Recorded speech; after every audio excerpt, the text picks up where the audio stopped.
फरमाइण वारे आका मक्की मदनी मुस्तफ़ा सल्लल्लाहु ताला अलैहि वालैहि वसल्लम जो फरमान आली शान है, जंहिं 10 भेरा ॾींहं जे इब्तिदाई यानी शुरूआती हिस्से में ऐं 10 भेरा ॾींहं जे आख़िरी हिस्से में मूं ते दुरूद शरीफ़ पढ़ियो, उहो क़यामत जे ॾींहुं मुंहिंजी शफ़ाअत माणे वठंदो। तमन्ना है फरमाइए रोज़े महशर, ये तेरी रिहाई की चिट्ठी मिली है। शफ़ाअत करे हश्र में जो रज़ा की, सिवा तेरे किसको ये कुदरत मिली है। सल्लु अलल हबीब सल्लल्लाहु ताला अला मुहम्मद सल्लल्लाहु ताला अलैहि वालिहि वसल्लम। प्यारा इस्लाम भाइरो, कहिड़ी प्यारी रिवायत आहे। 10 भेरा दुरूद शरीफ़ पढ़ण में वक़्तु ई केतिरो लॻंदो आहे, शायदि 1 खां 1.5 मिंट। जेकॾहिं असां हिम्मत कयूं, पंहिंजो ज़हन पको बणायूं, रोज़ानो 10 भेरा सुबुह जो ऐं 10 भेरा शाम जो दुरूद पाक पढ़ण जी सआदत माणियूं, उनजो कहिड़ो अज़ीम अजर नसीब थींदो जो असांजा आका, प्यारा आका, महबूब आका, शफ़ाअत फरमाइण वारा मुस्तफ़ा सल्लल्लाहु ताला अलैहि वालैहि वसल्लम क़यामत जे ॾींहुं पंहिंजी शफ़ाअत मां हिसो नसीब फरमाईंदा। तंहिं करे अॼु खां ई दुरूद पाक पढ़ण जी आदत बणायो।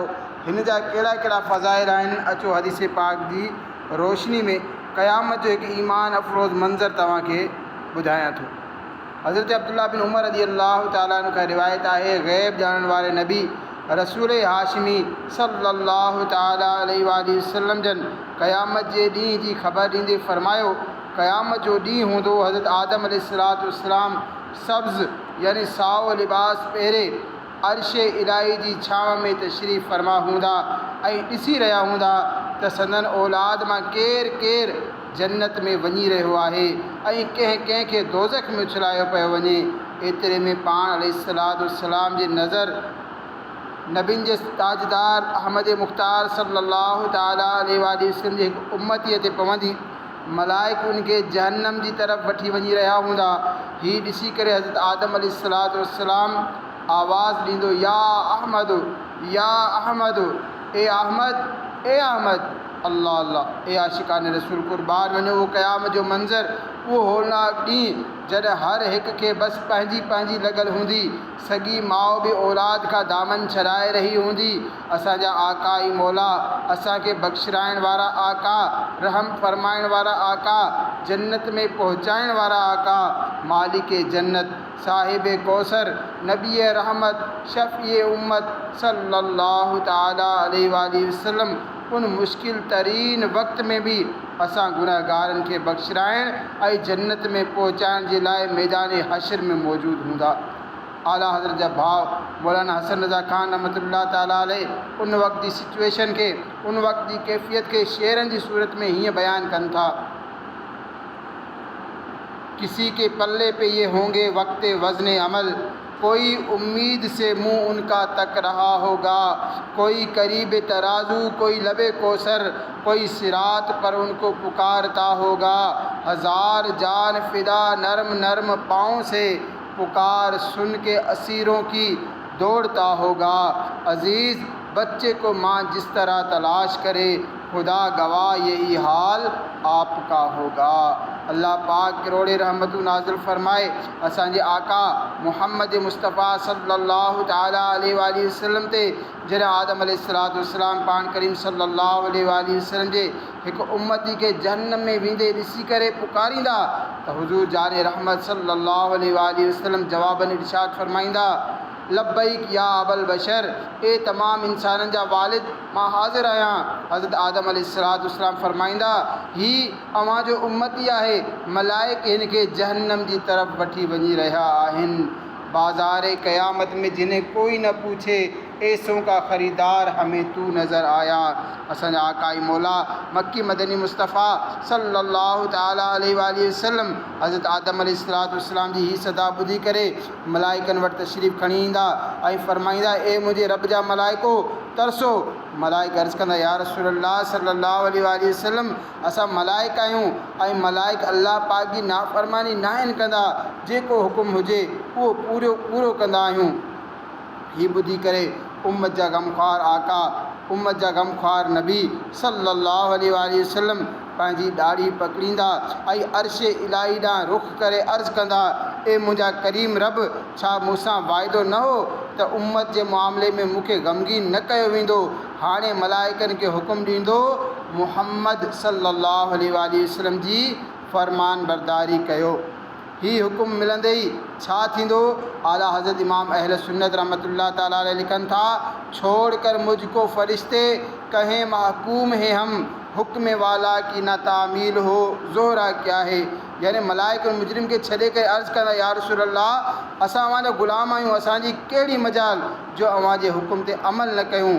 हाणे मुस्तफ़ा जान रहमत सल्लल्लाहु ताला अलैहि वसल्लम जे हुकुम सां उन बाने खे ॿीहर मीज़ान अमल ते आंदो वेंदो, उन जा आमाल तोरिया वेंदा। शफ़ात फ़रमाइण वारा आका, उम्मत खे बख़्शिराइण वारा आका सल्लल्लाहु अलैहि वसल्लम फ़रमाइनि था, मां पंहिंजे पॉकेट मां, पंहिंजे खीसे मां आङुर जी ॻंढि बराबरि अछो काग़ज़ वाइट पेपर कढंदुसि ऐं बिस्मिल्लाह पढ़ी करे नेकिन वारे पुड़ में रखे छॾींदुसि।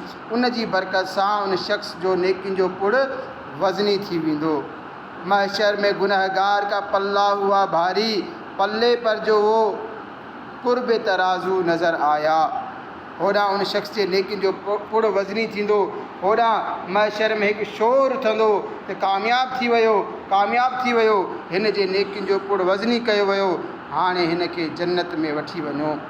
ये समा देख के महशर में उठे शोर के वाह, चश्मे बदूर हो क्या शान है, रुतबा क्या है, सदके इस रहम के इस साया दामन पे निसार, अपने बंदे को मुसीबत से बचाया क्या है। जॾहिं मलाइक उन शख़्स खे जन्नत जी तरफ़ वठी वञणु लॻंदा त अर्ज़ु कंदो, ए मलाइको थोरो तरसो, मां हिन बुज़ुर्ग खे कुझु अर्ज़ु करे वठां।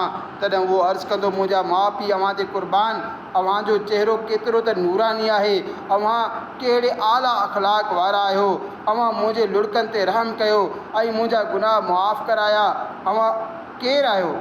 इरशाद थींदो, मां तुंहिंजो नबी मुहम्मद सल्लल्लाहु अलैहि वसल्लम आहियां ऐं ही तुंहिंजो दुरूद पाक हो जेको तो मूं ते पढ़ियो हो, मूं उनखे अॼोके ॾींहं जे लाइ महफ़ूज़ करे रखियो हो।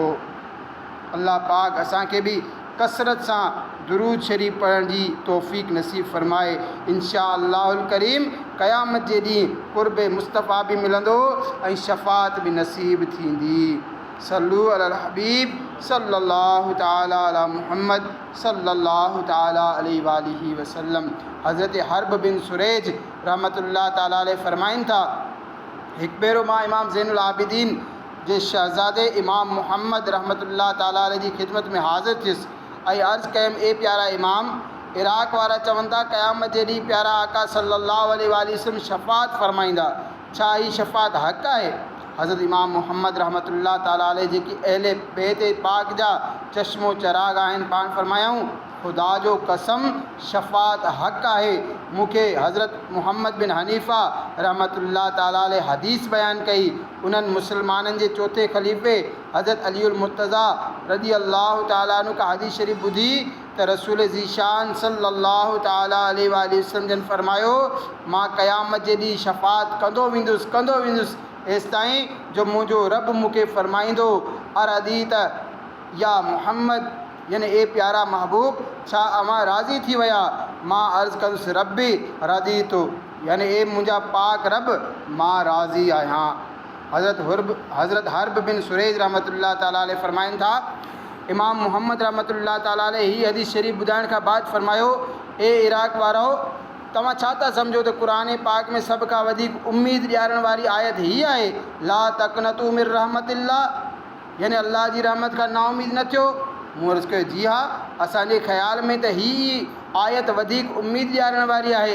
हिन में अल्लाह पाक सभिनी गुनहगारनि खे फ़रमाए छॾियो आहे त अल्लाह पाक जी रहमत खां मायूस न थी वञो, बेशक अल्लाह पाक असां सभिनी जा गुनाह बख़्शे छॾींदो आहे। इमाम मुहम्मद फ़रमायो, पर असां अहले बैत पाक जो मुतफ़िक़ा फ़ैसिलो आहे त क़ुर पाक में सभ खां वधीक उम्मीद ॾियारण वारी आयत ही आहे, वलसौफ़ युअतीक रब्बुक फ़तरदा, ऐं बेशक क़रीब आहे जो तुंहिंजो रब तोखे एतिरो ॾींदो जो तूं राज़ी थी वेंदे। हिन में अल्लाह पाक पंहिंजे महबूब सल्लल्लाहु ताला अलैहि वसल्लम सां वाइदो फरमायो आहे त अल्लाह पाक पंहिंजे महबूब सल्लल्लाहु ताला अलैहि वसल्लम खे एतिरो अता फरमाईंदो जो पाण सल्लल्लाहु अलैहि वसल्लम राज़ी थी वेंदा। ऐं रसूल ज़ीशान सल्लल्लाहु ताला अलैहि वसल्लम जंहिंजो फरमान आलीशान आहे, जेसी ताईं मुंहिंजो हिकु बि उम्मती जहन्नम में हूंदो मां राज़ी न थींदुसि। पेश हक मुजदा शफात का सुनाते जाएंगे, आप रोते जाएंगे, हमको हंसाते जाएंगे। हाँ चलो हसरत ज़दो, सुनते हैं वो दिन आज है, थी खबर जिसकी कि वो जलवा दिखाते जाएंगे। आज ईद आशिकां है, गर खुदा चाहे कि वो अबरुए पेवस्ता का आलम दिखाते जाएंगे। कुछ खबर भी है फ़कीरों, आज वो दिन है कि वो नेमत खुल्द अपने सदक़े में लुटाते जाएंगे। वुसअतें दी हैं खुदा ने दामने महबूब को, जुर्म खुलते जाएंगे और वो छुपाते जाएंगे। इन शेर जी वज़ाहत कुछ हिन रीत आहे त क़यामत जे ॾींहुं प्यारा आका सल्लल्लाहु अलैहि वसल्लम शफ़ाअत जूं ख़ुशख़बरियूं ॿुधाईंदा हूंदा, पाण उम्मत जे ग़म में रोईंदा ऐं असांखे खिलाईंदा वेंदा। ए हसरत जा मारियलो, हलो हलो मैदान महशर जी तरफ़ हलो। ही उहो ई ॾींहुं आहे जो पाण सल्लल्लाहु अलैहि वसल्लम आम जलवो ॾेखारींदा। हा हा, अॼु यानी क़यामत जो ॾींहुं आशिक़नि जी ईद आहे। हिन ॾींहुं महबूब ख़ुदा पंहिंजे भेरुनि सां इशारा करे बख़्शिराईंदा वेंदा। ए फ़कीरो, कुझु ख़बर बि आहे, अॼु क़यामत जो ॾींहुं उहो ई ॾींहुं आहे जो उन ॾींहुं पाण करीम सल्लल्लाहु अलैहि वसल्लम पंहिंजे सदक़े में जन्नत विरहाए रहिया हूंदा। अल्हम्दुलिल्लाह अल्हम्दुलिल्लाह, रब्बे रहमान पंहिंजे महबूब ज़ीशान जे दामन खे एतिरी त वुसअत ॾिनी आहे, एतिरी त वुसअत ॾिनी आहे जो सभिनी मुजरिमनि जा ॾोह खुलंदा वेंदा ऐं पाण सगोरा पंहिंजे दामने करम में लिकाईंदा वेंदा। प्यारा इस्लाम भाइरो, शफ़ाअत मुस्तफ़ा इस्लाम जे बुनियादी अक़ीदनि मां हिकु अहम अक़ीदो आहे। शफ़ाअत जी लफ़्ज़ी माना आहे वसीलो, जॾहिं त शरई तौर ते कंहिंजे लाइ खैर घुरणु शफ़ाअत चवराईंदो आहे। असांजा प्यारा आका सल्लल्लाहु अलैहि वसल्लम क़यामत जे ॾींहुं शफ़ाअत फरमाईंदा ऐं संदन शफ़ाअत क़बूल कई वेंदी। हिन ॻाल्हि जो अक़ीदो रखणु वाजिबु आहे। शफ़ाअत मुस्तफ़ा जो इनकार कुफ़्र आहे। छो कुफ़्र आहे? उन करे जो जेको शफ़ाअत जो इनकारी आहे उहो क़ुरानी आयतुनि जो इनकारी आहे। जेको शफ़ाअत जो इनकारी आहे उहो प्यारे नबी जी प्यारे हदीसुनि जो इनकारी आहे। ऐं जेको क़ुरान जी आयतुनि जो इनकार करे उहो मुसलमान नथो रही सघे। उन करे शफ़ाअत जो इनकार करण वारो दायरा इस्लाम मां निकिरी वेंदो आहे। अल्लाह तबारक